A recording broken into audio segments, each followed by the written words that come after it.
નમસ્કાર ફિકર આપની સાથે હું છું શિવાની। ઉત્તર ગુજરાતમાં વરસાદ તો પડ્યો છે પરંતુ માંડ 40% જેટલો, એટલે હજી તો વરસાદ બાકી છે, પણ જેટલો પડ્યો છે એનાથી લોકોને રાહત થઈ એના કરતાં તંત્રને કારણે આફત વધારે થઈ છે। સોસાયટીઓ, બસ સ્ટેન્ડ અને ઠેર ઠેર પાણી ભરાયા પછી લોકોને કેટલી મુસીબત પડી રહી છે તે તપાસીએ અને આ સ્થિતિમાં પ્રજાને પોતાના હાલ પર છોડી દેનાર શાસકો અને અધિકારીઓ શું કરી રહ્યા છે એની પણ ખબર લઈએ।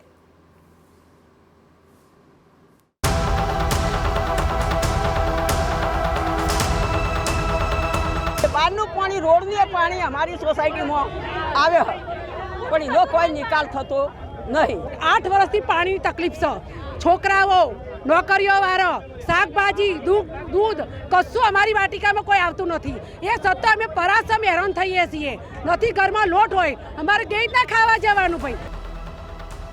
તો આ છે લોકોની તકલીફ, તેમનું દર્દ, પણ નેતાઓ અને સત્તાધીશોએ ક્યાં હવે મત લેવાના છે? ખરાબ ભાષામાં વાતો કરે। મત લેવા હતા એટલે આવતા હતા અને હવે કહે છે કે તારો મતની જરૂર નથી મારે।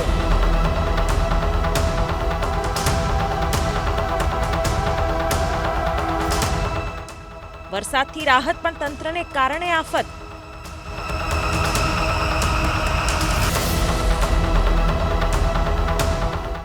મહેસાણામાં અનેક સોસાયટીઓ હજુ પણ જળમગ્ન।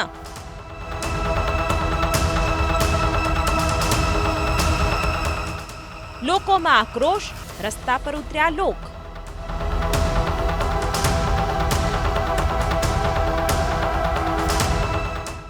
મહેસાણાના આ રોડ પર આધુનિક બંગલાઓ, રો હાઉસ જોઈને વિકાસ તમને દેખાય, પણ આ બધો જ વિકાસ પાણીમાં ગયો છે। મહેસાણામાં 6 ઇંચ વરસાદ બાદ પાણીના નિકાલની વ્યવસ્થાને જોતા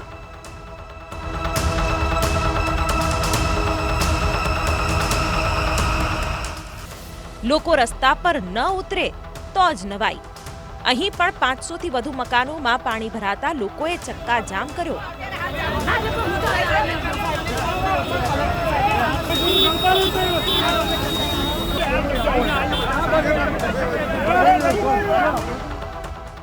મહેસાણાના રાધનપુર રોડ પર આવેલા સહજ એમ્પાયરની 20 સોસાયટીઓ પાણીમાં ગરકાવ થઈ અને પાણી નહીં ઉતરતા લોકોનું ઘર બહાર નીકળવું મુશ્કેલ થઈ ગયું।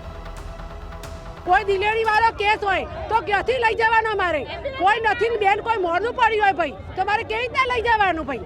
તો તમે આટલું બધું રાજકારણમાં કરો તો વોટિંગ લેવા તો બધા ઘરે ઘરે આવો છો ગાડીઓ લઈને, તો આનું કારણ કેમ નિકાલ નથી કરતા પાણીનો? મહેસાણા રાધનપુર રોડ પર આવેલી આ સહજ એમ્પાયર સોસાયટી વિસ્તારના રહીશો રોડ પર આવીને ચક્કાજામ કરી દીધો છે।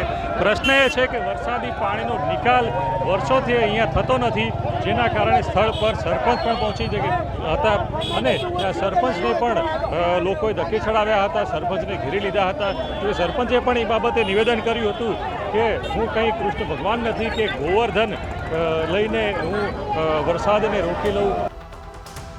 અહીં ભૂગર્ભ ગટર વ્યવસ્થા ન હોવાને કારણે પાણીનો નિકાલ થતો નથી અને તેને કારણે સોસાયટીઓમાં અને રોડ પર પણ વરસાદી પાણી ભરાય છે। પાંચોટના સરપંચ લલિત પટેલ ઘટના સ્થળે પહોંચ્યા, પણ લોકોના આક્ષેપ મુજબ તેણે ઉડાવ જવાબ આપતા લોકો વધુ ગુસ્સે ભરાયા। સરપંચશ્રીને પણ રજૂઆતો વારંવાર કરી પણ ધ્યાને લેતા નથી। હવે નગરપાલિકા બનશે એટલે એમને ઉડાવ જવાબ છે, એટલે સરકારને કે તંત્રને કોઈ જવાબદારી લેવા જ તૈયાર નથી। તો વાત એમ છે કે સરપંચ પોતે કહે છે કે જ્યાં સુધી મહાનગરપાલિકા નહીં બને ત્યાં સુધી આ સમસ્યા રહેવાની। જો કે હાલના તબક્કે જેસીબીની મદદથી પાણીના નિકાલની વ્યવસ્થા કરવાની ગોઠવણ કરાઈ હતી। બીજી તરફ બનાસકાંઠાના પાલનપુરમાં પણ સતત 10 વર્ષથી દર ચોમાસે આ જ સમસ્યા છે। બસ સ્ટેન્ડમાં 2 દિવસથી પાણી ભરાયા।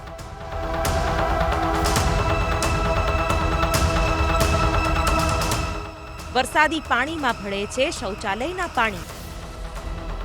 બનાસકાંઠામાં પણ વરસાદ બંધ થયાને 48 કલાકથી ઉપર થઈ ગયા છે, પણ તંત્રના પાપે પાલનપુર શહેરના બસ સ્ટેન્ડની આસપાસનો આખો વિસ્તાર જળમગ્ન જોવા મળ્યો। બસ સ્ટેશન પાસેના આ દ્રશ્યો છે। આ સ્થિતિમાં લોકો બસમાં કે બસ સ્ટેશનમાં જાય કેવી રીતે?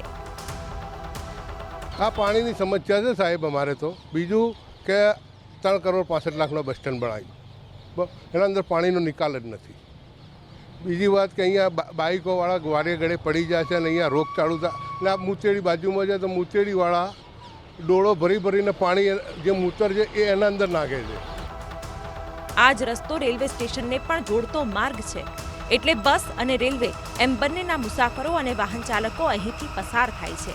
છતાં તંત્ર દ્વારા વરસાદી પાણીના નિકાલની કોઈ જ વ્યવસ્થા કરવામાં નથી આવી. આ સમસ્યા તો 10 વર્ષથી અમે ભાળી રહ્યા હો એને જૂના બસ સ્ટેન્ડથી 10 વર્ષથી પાણી ભરાય. અમે આવો જાઓ બધો રાજસ્થાનનો અમારો બધો રૂટ છે રેલવે સ્ટેશનનો, જૂના બસ સ્ટેન્ડનો, એનો પાણીનો કોઈ રસ્તો આવતો નથી.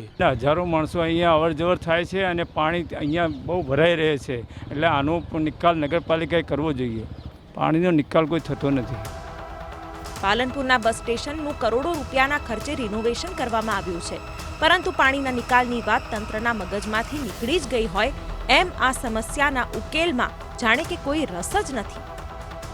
એસટી વિભાગની આ જવાબદારી છે, પાલનપુર નગરપાલિકાની આ જવાબદારી છે અને તંત્રની આ જવાબદારી છે. કારણ કે હજારો જે રાહદારીઓ છે, હજારો જે મુસાફરો છે તે બસ સ્ટેન્ડમાં આવતા જતા હોય છે અને જેમને પાણીમાંથી પસાર થવા માટે મજબૂર થવું પડે છે. એટલે કે મુસાફરોની પણ માંગ છે, વેપારીઓની પણ માંગ છે કે આ પાણીનો નિકાલ છે એ જલ્દીથી થાય તો રાહત મળે. અતુલ ત્રિવેદી, TV9 બનાસકાંઠા.